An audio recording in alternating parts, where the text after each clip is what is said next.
welcome to Dojo Live this Tuesday, January 16th, 2024. My name is Kim Lantis, and it's my pleasure to be joined by co-host today, America Guerrero. Hello, Kim. Hey, Dana. Nice to meet you. Hey. This is going to be exciting. Yes, it's going to work for a great conversation today with Dana Lay, who is the CEO and founder of Wander Health. Dana, thank you so much for joining us today on Dojo Live. Yeah, thanks for having me. Yes, it's going to be a great conversation here. We're talking specifically about this merge, a tech opportunity between healthcare and travel tech. And we're really going to be answering the question of how to find a reputable non-emergency healthcare service when traveling to a foreign country. So for you travelers out there, pay attention. It's going to be really interesting. And we're excited to hear Dana's story and her company's story. So let's kick it off with your story, Dana, if you can. You know, what's your background, your passion, and what sort of led up to founding Wander Health? Yeah. So I've been an avid traveler in the past. I think this past year I traveled to I was on 80 flights. The year before I was on like 50 something flights. And so I travel pretty often. And that averages at least once a week. I definitely traveled multiple times on multiple planes in 1 week span. So yes, it definitely is a lot. And anytime I've gone abroad, there had been some type of healthcare issue that had popped up, whether it could be something a little bit more urgent where I have to go find a doctor because I have a rash or I need a prescription, or it could be something minor, like just going to a pharmacy and just trying to figure out how can I find motion sickness pills? But in every country, it's called something different too. And also having to communicate with the provider there too. So my background has always been in healthcare innovation and healthcare delivery. And even though that has been my expertise, it also didn't really help as much when I was in a different country and I had to figure it out because, a language barrier is a language barrier, or just different, just the medication being called differently, or the system working and operating differently. They're just all different. So for me, I thought, at this point, travel is an industry that it's one of the largest service industries, and why hasn't this been solved? For one, two, the travel spending has actually surpassed what it was pretty much during the pandemic. Of course, travel stopped, but now it's even surpassed what it was pre-pandemic. So it's constantly still going up, and it's only going to go up. And then three, in terms of healthcare, I looked into the problem a little bit more and found out that over 40% of people who travel abroad get sick or injured. Mm-hmm. So there is a significant amount of people needing the care, and what they do afterwards is really kind of the issue of either, staying in their rooms or going back home, or actually seeking out for care. And that takes a long time. But anyways, that's kind of the problem that I saw. Yeah, it makes a lot of sense. I always have movie references. It's kind of embarrassing. And most of my movie references are kind of old. I age myself. But it makes me think of the scene in, I think, the second Bridget Jones movie where she's skiing, I don't know, Swiss Alps or something. And she realizes, I could be pregnant. And then she goes to the pharmacy and she's trying to explain what she needs. And it's a hilarious scene. And it makes for a good movie, right? But in real life, that's no fun. It is very frustrating for sure. Yes. So it makes perfect sense to me. I think this area of opportunity that you found and this need that exists when we're traveling abroad. Yeah. No, it definitely is. And this isn't the first time I'm doing what I'm doing too. I've previously built a profitable international network of over 60 hospitals and negotiated multi-million-dollar contracts between hospitals and insurance companies. And I worked with a lot of different startups. And so to me, I was you know what, I had built accelerators and incubators, which are just kind of startup programs. And I was always surrounded by incredible startup founders that I decided, hey, like, might as well try this and do this. And I think it's been an incredible journey along the way, kind of building something that doesn't exist, or just making sure healthcare is more accessible to everyone, no matter who you are or where you go. For sure. So how does it work? Walk us through a bit of how Wander Health functions. Yeah. So what we do is we partner with incredible local medical talent around the world. Right now, we have over 450 English-speaking doctors in 9 different countries and growing. We're constantly growing every other week or so. And what we do is that we pretty much ensure and understand what their service offerings are, because every single doctor and every single clinic they have like their scope of work or their capabilities are different. So for example, there might be a doctor in Brazil that can only do physical consults, but no procedures like, I don't know, like being able to provide like a steroid shot or provide a anything that punctures the skin, versus like going to maybe like Mexico. I know you both are in Mexico, where there's some of their doctors that we work with, they're able to actually be able to do small surgeries, like removing something out of the skin or doing stitches or anything like that. So we make sure we do some type of inventory kind of like check on like each doctor that we work with, so we know what their capabilities are. We negotiate rates, and we offer preferential access to our members as well. So for the majority of our members, they're able to see a doctor the same or next day. So we have that type of service. And we have a booking platform where people are able to book in real time and schedule it without having to ever pick up a phone to talk to somebody, or having to do that with multiple clinics when they're looking on Google trying to see if they can get in contact with the right clinic. Yeah, that's great. And presumably all of these, who are your users? Is it these 9 countries you have users interchangeably, or is it mostly the American traveler and the need of English speaking, or how does that work? Yeah, it's the majority American travelers going to different countries. So think of us as like Priority Pass, which is a all access lounge, airport lounge membership. So you purchase a membership, you get access to all the lounges. There's different tiers, similar to their model where they're partnering with lounges. They're not building their own brick and mortar lounge. We are partnering with all these different clinics and doctors around the world, and your membership gets you, the preferential access, the discounted prices, the us helping as a concierge to support your needs. I think I missed just a bit of the conversation. I don't know what happened with my computer, but did you mention the requirements that you need to pass in order to be a doctor, to be someone out there who can provide the services, like being a professional translator, for example, or have familiarity with technology, or what can you share? Yeah. So for us, we have like a vetting framework for every doctor that we're working with and every clinic that we're working with. And, we really pride ourselves with finding the best doctors that speak English in each particular city. So what we do is ensure that they're fully compliant to local countries' regulations.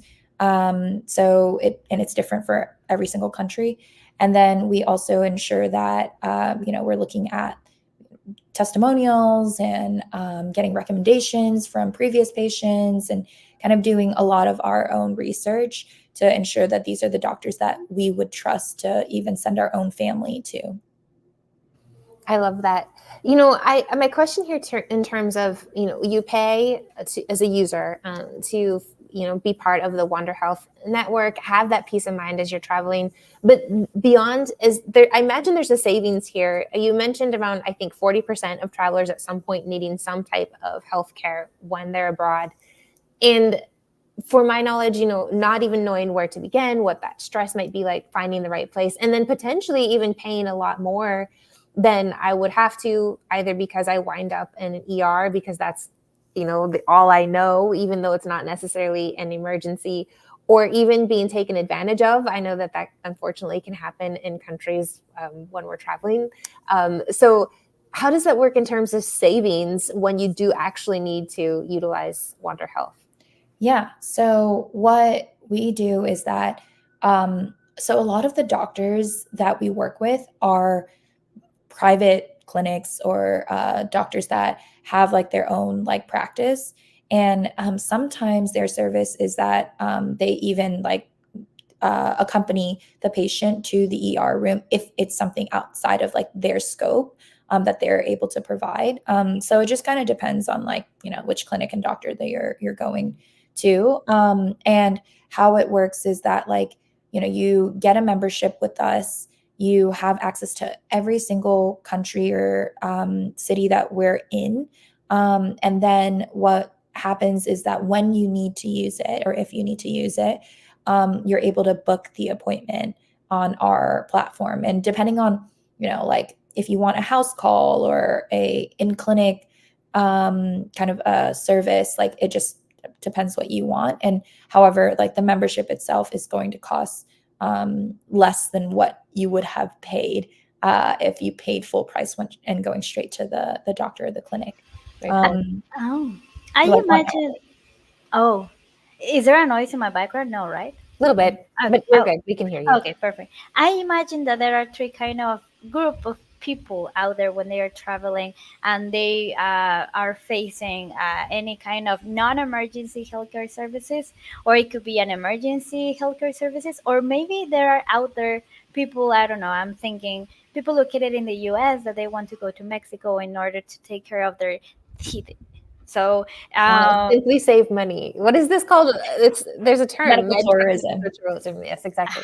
uh, do you normally offer this kind of services to people who are planning to travel in order to get their teeth fixed, or just if it was like an accident but not an emergency, like a rash, like you said?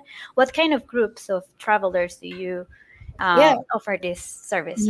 Yeah, so we are, that's kind of like where we differentiate ourselves between like medical tourism suppliers or administrators. For us, it's not, we're not necessarily supporting the people who are going to different countries to find like do more cosmetic procedures. For us, it's really focused on if you need the healthcare, from anywhere from like the prescription, from like stomach issues, from the rash, or any type of medical care needs that isn't necessarily a huge emergency, that can be that you can see a doctor and they can help you get the care you need that day. That's what we're more focused on. Yeah, and it makes a lot of sense. I mean, I had the opportunity to go to Kenya for 7 weeks. Oh, way long time ago, 2002. So it's 20 years ago, 20 plus. But almost everyone in the group that we were traveling with at some point got some type of a stomach bug. Some people, got a little worse. I know my teammate ended up getting malaria. And while these might not be, like you said, non-emergency, it can certainly make you feel terrible. And if you're traveling and you're looking for this, life-changing experience, this expensive experience that you planned for a really long time and wind up getting sick or getting a sunburn or a rash, I mean, the sooner you're able to get the treatment, the better, right? So that you can continue enjoying the purpose for why you are where you are. And so I think it makes a lot of sense. What are the top sort of non-emergency healthcare services that you sort of see in this 40% of people experiencing? And I asked this question, I think, for one, to just kind of wrap our heads a bit more around what can happen and how to get the help we need, but maybe even in a preventative sense, right? Yeah. So a lot of people who, so what we do is we help during travel versus like the pre-travel necessarily. And so with a lot of people that we've seen, it's mostly gastrointestinal, which is stomach issues, and then skin issues, and just needing a prescription. We generally serve like the people who may have like chronic conditions or may have to think about their health more often. Whether that's somebody who may be Medicare age, or somebody who is have like some type of like condition that they have to think about more. And for us, we actually, instead of we do offer, like, we sell directly to individuals, but for us, majority of who we work with are like companies. So we work with like insurance companies, or even like US based concierge medical clinics who have like more travelers that are maybe they're more affluent. They are traveling to their summer homes or traveling abroad pretty often. Yeah, and like we also work with like travel agencies too. And so travel agencies, for them, it's like another opportunity for them to pretty much like earn commission. Like, we couple really well with travel insurance, because you can purchase travel insurance. But on top of this, like, sometimes travel insurance companies don't have a provider directory, and even if they have a provider directory, you would have to call a bunch of different clinics. Yeah.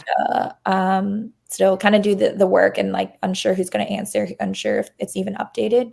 And for us, it's like another add-on to that policy. So we see like different types of people. I think the scenario that's come up a couple times throughout this conversation is pharmaceuticals. So whether it's something as simple as I'm going to go scuba diving tomorrow, or out on a yacht and I would like to have some Dramamine before I hit it, or I lost my handbag and my prescriptions were in there and I need to get them replaced.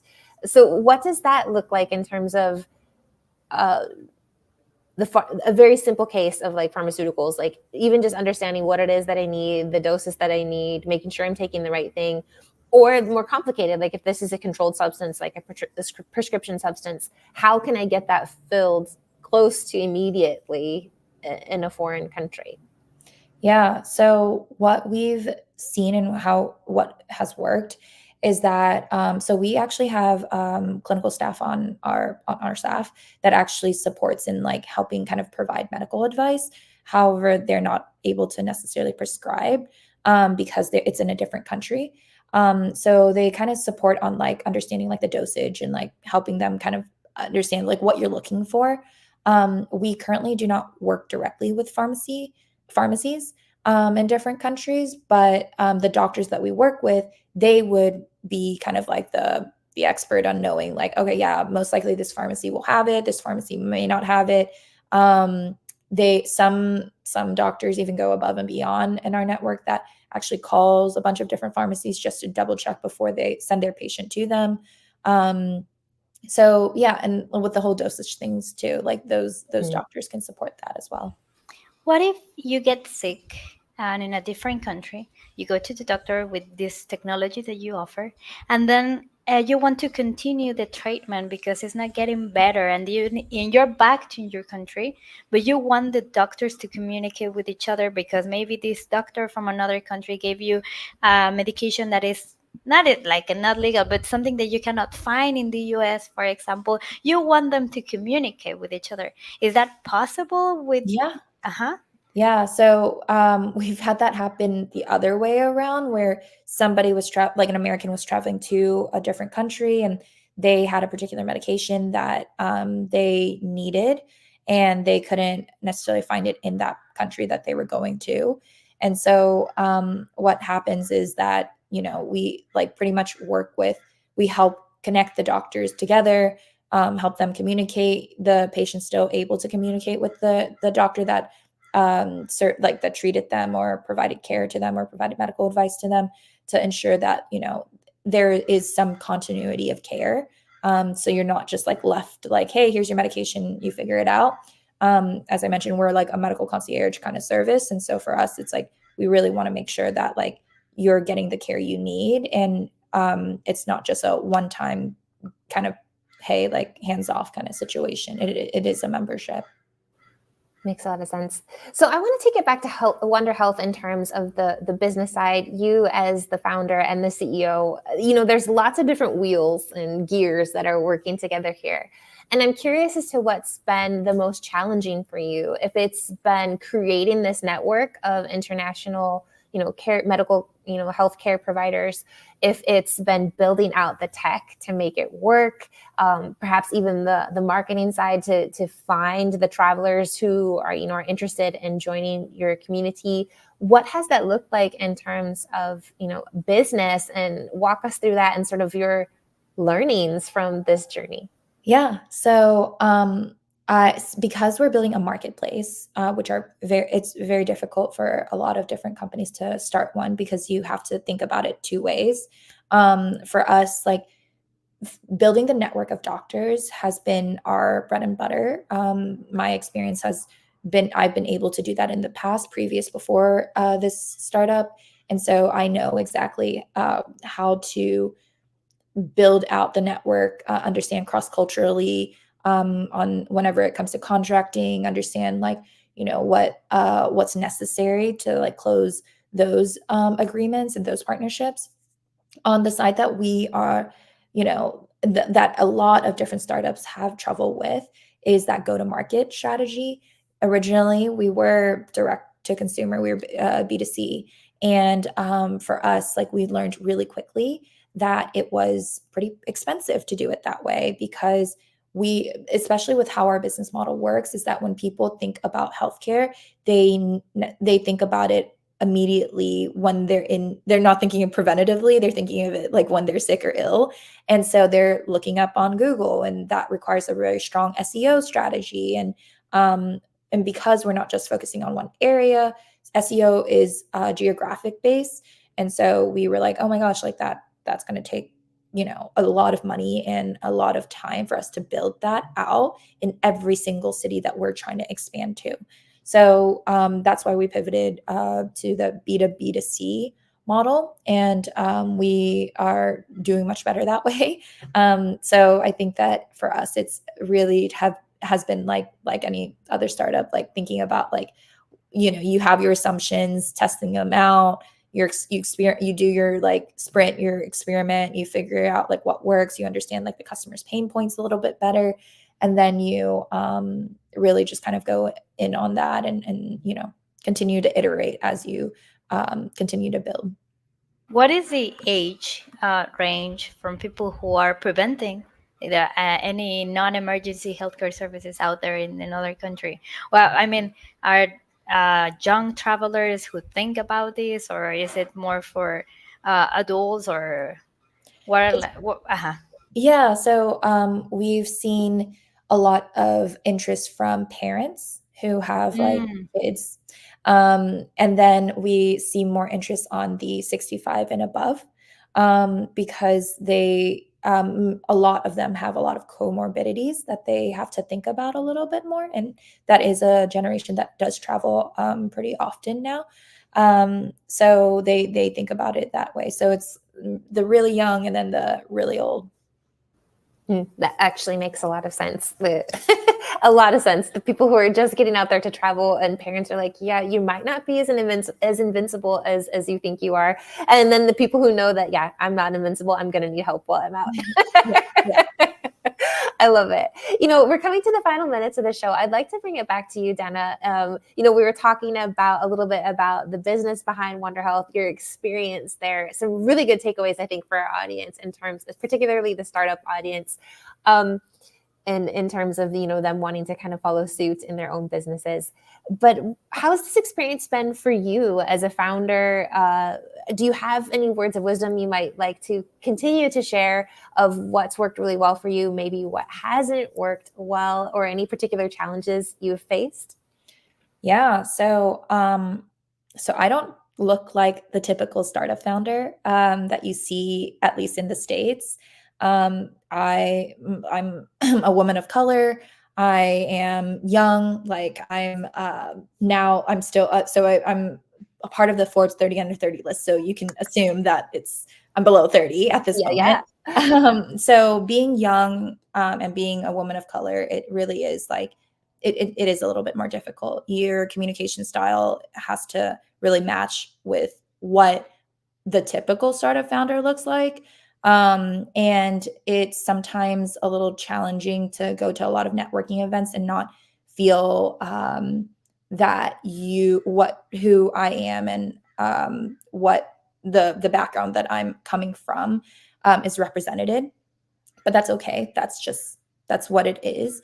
But however, I've been trying to really build out my own personal brand, and that has helped a lot because that has given like I've built out my own opportunities to get exposure to like a lot of different I guess tables that I usually wouldn't be at. Get into the events that I usually am not able to. So I'm also a LinkedIn top voice, which is pretty much like a LinkedIn influencer, and that has helped me a lot to get or build my network virtually along with like in person too.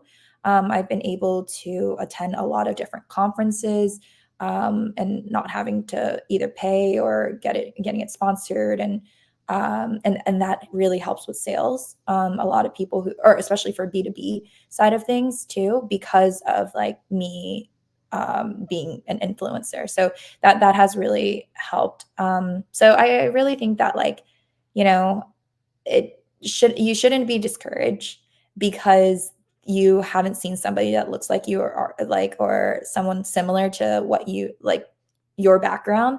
Because I think that there right now is really the time to you can be one of the first. You can pave the path. You can be the trailblazer. You have to work a little bit harder. And for me, it's like building the personal brand has helped me along that journey. When did you start building that digital brand?